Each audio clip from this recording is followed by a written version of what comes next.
Si vous avez votre Bible, je vais lire un passage dans 1 Samuel. Je vous invite à vous lever pour la lecture de la parole. 1 Samuel au chapitre 19.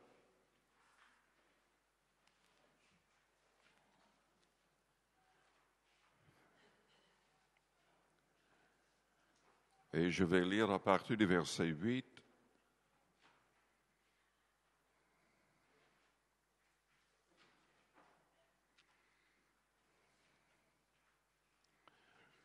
David n'était pas encore roi d'Israël, mais il était pleinement rempli de l'Esprit Saint. Il était tellement rempli de l'Esprit que quand il jouait de la harpe, les esprits mauvais souvent s'en allaient. D'ailleurs, Saül était troublé par un esprit mauvais. À cause de sa désobéissance, Dieu l'avait permis. Et quand David jouait, d'habitude, ce mauvais esprit partait. Et la Bible nous dit au verset 8, la guerre continuait. David marcha contre les Philistins et se battit avec eux. Il leur fit éprouver une grande défaite et ils s'enfuirent devant lui. Alors le mauvais esprit de l'Éternel fut sur Saül, qui était assis dans sa maison, sa lance à la main. David jouait, et Saül voulut le frapper avec sa lance contre la paroi. Il était rempli de jalousie. Mais David se détourna de lui, et Saül frappa de sa lance la paroi. David prit la fuite et s'échappa pendant la nuit. Au verset 18, la parole dit, c'est ainsi que David prit la fuite et qu'il échappa. Il se rendit auprès de Samuel à Rama et lui raconta tout ce que Saül lui avait fait. Puis il alla avec Samuel demeurer à Najoth. On le rapporta à Saül en disant, voici David est à Najoth, près de Rama. Saül envoya des gens pour prendre David. Ils virent une assemblée de prophètes qui prophétisaient, ayant Samuel à leur tête. L'Esprit de Dieu saisit les envoyés de Saül. Et ils se mirent aussi à prophétiser avec eux-mêmes plutôt. On en fit rapport de Saül qui envoya d'autres gens, et eux aussi prophétisèrent.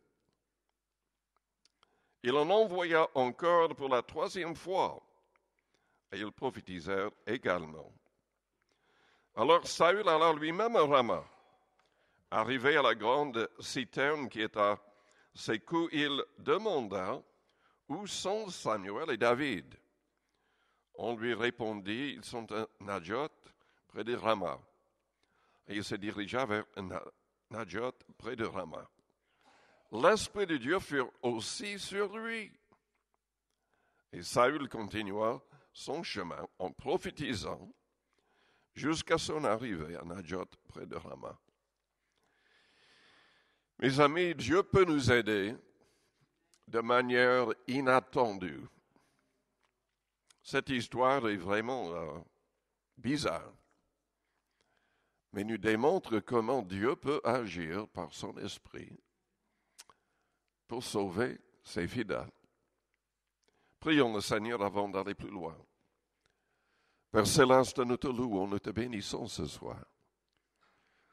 Que la vérité de ta parole soit au fond de nos cœurs. Aide-nous à marcher selon ta volonté. Aide-nous à marcher selon ton Esprit Saint. Rends-nous sensibles pour que nous puissions véritablement suivre ta voie et accomplir ton plan pour chacun de nous. Agis dans nos cœurs, nos vies, que nos prières ce soir soient vraiment inspirées du Saint-Esprit. Passe dans les rangs, touche toute personne malade, guérie, délivre. Nous prions pour toutes les personnes qui ne sont pas là, surtout pour les personnes malades. Seigneur, agis miraculeusement pour la gloire du nom de Jésus. Amen. Vous pouvez vous asseoir.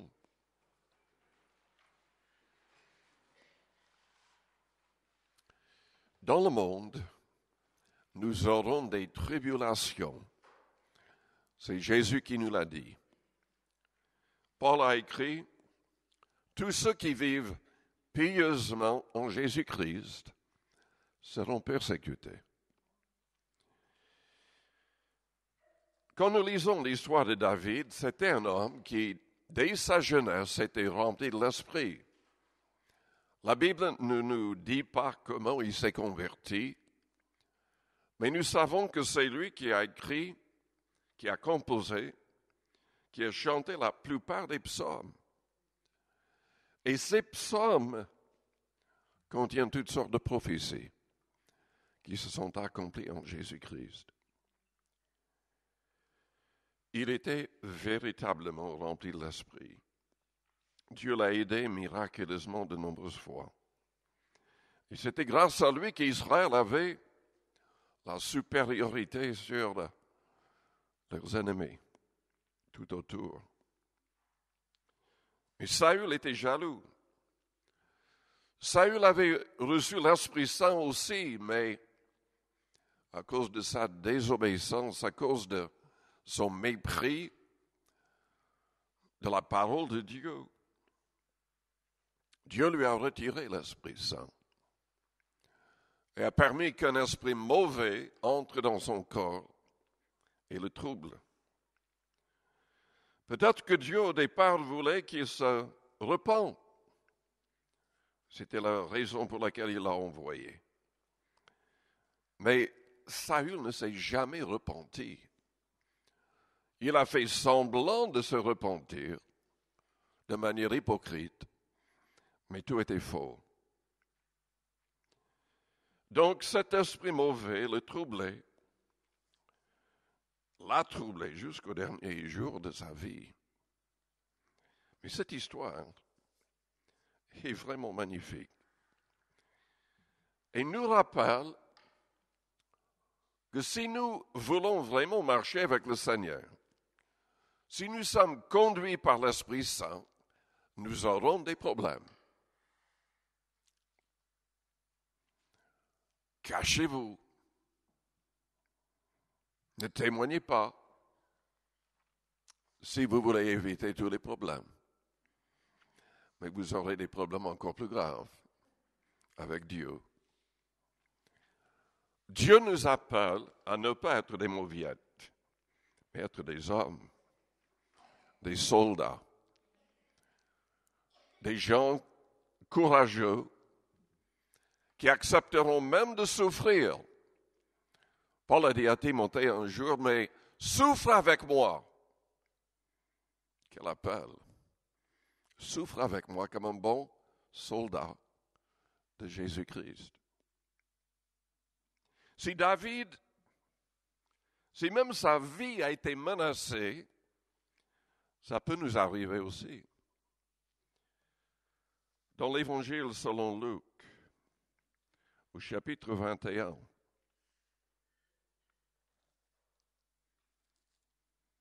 je devrais vous rappeler ce que Pierre a dit. Ne soyez pas étonnés si vous êtes dans la fournaise de l'épreuve. Les vrais chrétiens qui marchent selon la parole auront quelques problèmes. Et la Bible nous dit comment nous devrions réagir dans le contexte de tel problème. Lisons dans Luc, chapitre 21, au verset 34. Prenez garde à vous-même, de crainte que vos cœurs ne s'apesantissent par les excès du manger et du boire. C'est très important de jeûner parfois, et même régulièrement. Nos cœurs peuvent devenir durs par le fait de manger, de boire. Il faut jeûner parfois.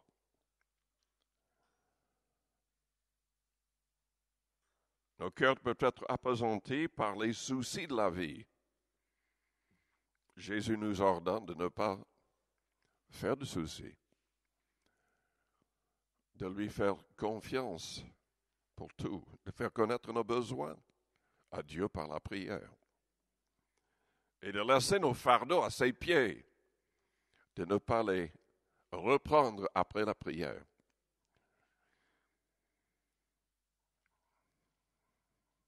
Il ne veut pas que ce jour ne vienne sur nous à l'improviste. Car il a dit, car il viendra comme un filet sur tous ceux qui habitent sur la face de toute la terre. Veillez donc et priez en tout temps. Je suis en contact avec des gens faisant partie d'autres religions, par l'Internet, Facebook. Souvent, ils veulent piéger les chrétiens en disant « mais il faut prier de telle et telle manière ». Je leur dis « mais absolument pas ». Toutes les positions dans la prière sont bonnes. Parce que Dieu dit quoi? Prier sans cesse. Et on ne veut pas toujours être à genoux ou dans une position, entre guillemets, de prière, si on prie sans cesse. Ce qui compte, c'est que nos cœurs soient prosternés devant le Seigneur et que nos cœurs soient remplis de foi. Veillez donc et priez en tout temps, afin que vous ayez la force d'échapper à toutes ces choses qui arriveront et de paraître debout devant le Fils de l'homme. Dans ce chapitre, Jésus parlait de son retour et de ces temps horribles, horriblement difficiles avant son retour. Les chrétiens seront haïs par toutes les nations. Il y aura des guerres, des bruits de guerre, des tremblements de terre, toutes sortes de catastrophes. Et c'est à nous de prier pour échapper à ces choses. C'est la personne qui est véritablement remplie de l'Esprit, qui entend la voix de l'Esprit, qui pourra échapper.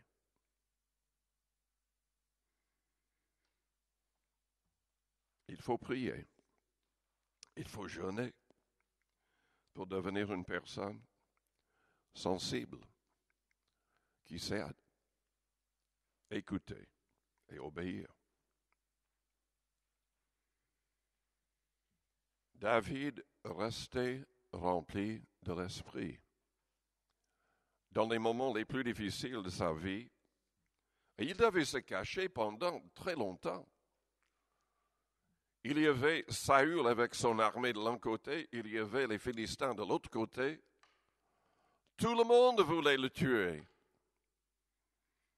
Et Dieu l'avait déjà oint pour qu'il devienne roi en Israël.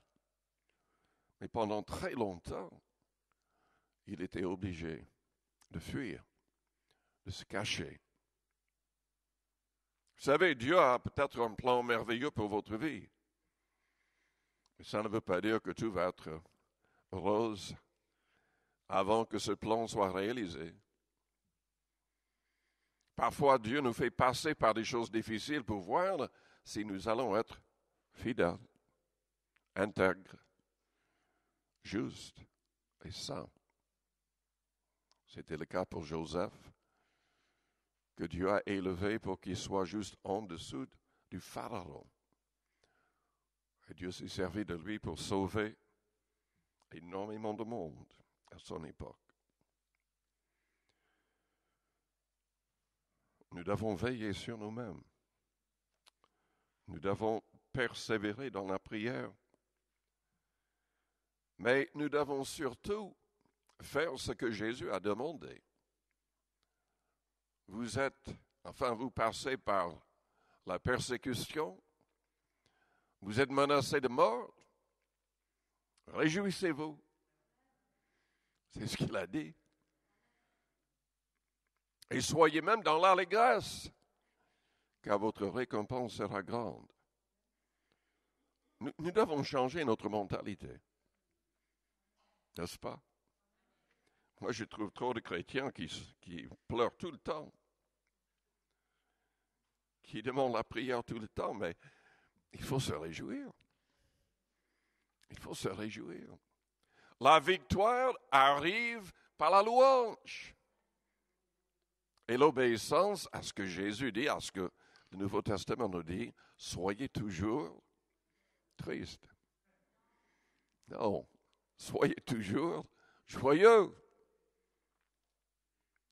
C'est vrai, ce n'est pas toujours facile, mais c'est possible. Et c'est divin. C'est biblique. C'est la clé de la réussite.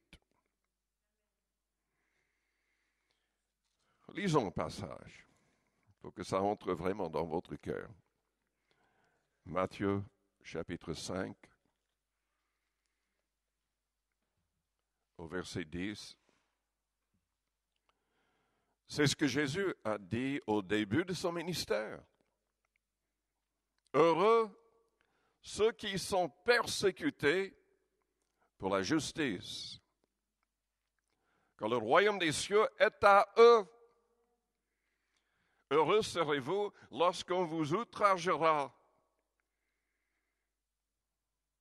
qu'on vous persécutera et qu'on dira faussement de vous toutes sortes de mal à cause de moi.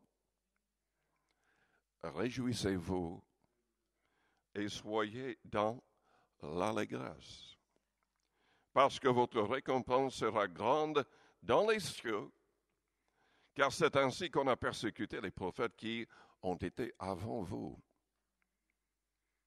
C'est une clé. Nous devons choisir d'être positifs. Nous devons nous efforcer d'être positifs. Quand tout va mal. Quand tout va mal. Nous devons faire ce que Paul a écrit dans Éphésiens chapitre 5.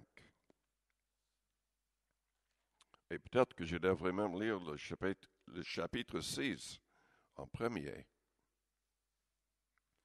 Car au chapitre 6, au verset 12, il a écrit, même le verset 11 et 10, « Fortifiez-vous dans le Seigneur, et par sa force toute puissante.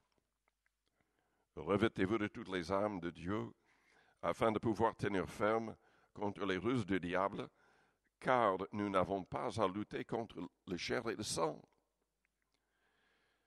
contre la chair et le sang, mais contre les dominations, contre les autorités, contre les princes de ce monde de ténèbres, contre les esprits méchants dans les lieux célestes. » Lisons chapitre 5, au verset 18.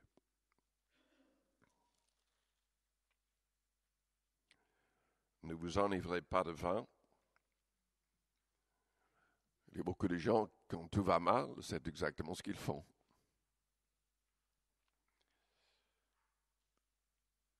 Ne vous enivrez pas de vin. C'est de la débauche. Soyez au contraire remplis de l'esprit. Vous savez, si on est suffisamment rempli de l'esprit, c'est un peu comme si on était ivre. En tout cas, c'était le cas le jour de la Pentecôte. Ils se sont moqués des disciples, des apôtres dans la chambre haute, disant qu'ils étaient remplis de vin doux. Mais non, ils étaient remplis de joie par la présence du Saint-Esprit qui est entré en eux. Soyez au contraire remplis de l'Esprit, entretenez-vous par des psaumes. C'est ce que David faisait. Il chantait les psaumes par des hymnes et par des cantiques spirituels. Ça peut signifier peut-être deux choses. Nous sommes invités dans les psaumes à chanter des cantiques nouveau. Est-ce que vous avez jamais composé un cantique? Est-ce que vous l'avez chanté chez vous? Je vous encourage à le faire. Vous allez me dire, mais je ne sais pas chanter. Je ne connais rien à la musique. Vous n'avez pas besoin de connaître grand-chose. La Bible parle même du fait de faire un bruit joyeux pour le Seigneur. Il y a d'autres qui pensent qu'il s'agisse de chanter par le Saint-Esprit. Quand on est baptisé du Saint-Esprit, il y a le parler en langue. Mais nous pouvons aussi chanter en langue. Paul, selon 1 Corinthiens 14, le faisait dans son recueillement personnel. En tout cas, c'est une clé pour rester rempli, pleinement rempli de la puissance du Saint-Esprit. Chantons et célébrons de tout votre cœur les louanges du Seigneur. Ensuite, il dit, rendez continuellement grâce pour toutes choses à Dieu le Père, au nom de notre Seigneur Jésus-Christ. Vous soumettant les uns aux autres dans la crainte de Christ. Est-ce que vous êtes reconnaissant? Est-ce que vous remerciez le Seigneur chaque jour pour toutes choses? C'est une clé. Une autre clé, c'est le fait d'être soumis les uns aux autres. Pour moi, ça peut signifier beaucoup de choses, mais j'ai parlé récemment de l'Épître aux Hébreux, chapitre 3, verset 12. La Bible dit que nous avons besoin les uns des autres afin d'être exhortés chaque jour. Aussi longtemps qu'on peut dire aujourd'hui. Nous devrions chercher à être une source d'encouragement pour d'autres personnes et nous devons être humbles pour que les autres nous encouragent. Vous allez me dire, mais je suis chrétien depuis des années. Les gens autour de moi sont nouveaux convertis, ils ne savent pas grand-chose.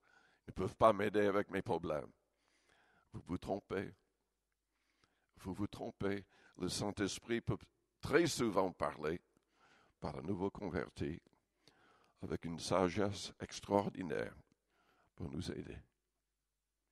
Et parfois, les gens qui sont chrétiens depuis longtemps deviennent aveugles.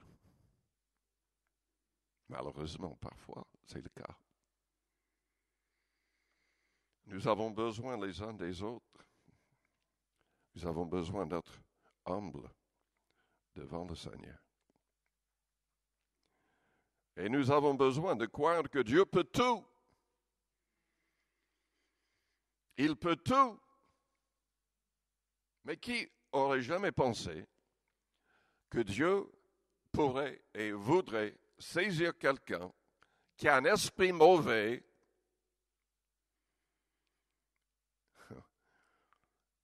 et le pousser à prophétiser?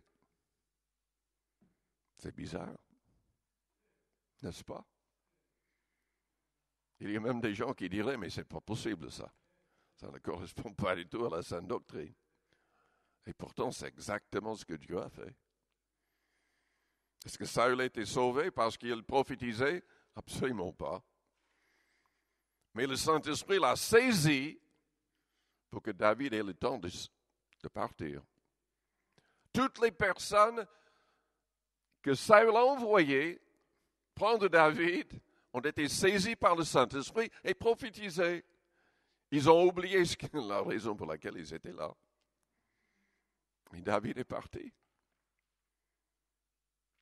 Mais vous savez, c'est magnifique cette réalité. Vous avez des ennemis. Vous avez des gens qui vous embêtent, qui vous empêchent de témoigner, qui vous empêchent d'aller de l'avant. Mais priez par l'Esprit. Louez Dieu. Demandez à Dieu d'agir de manière inattendue. Et Dieu peut peut même pousser vos ennemis à vous bénir, à faire des choses qu'ils ne veulent pas faire.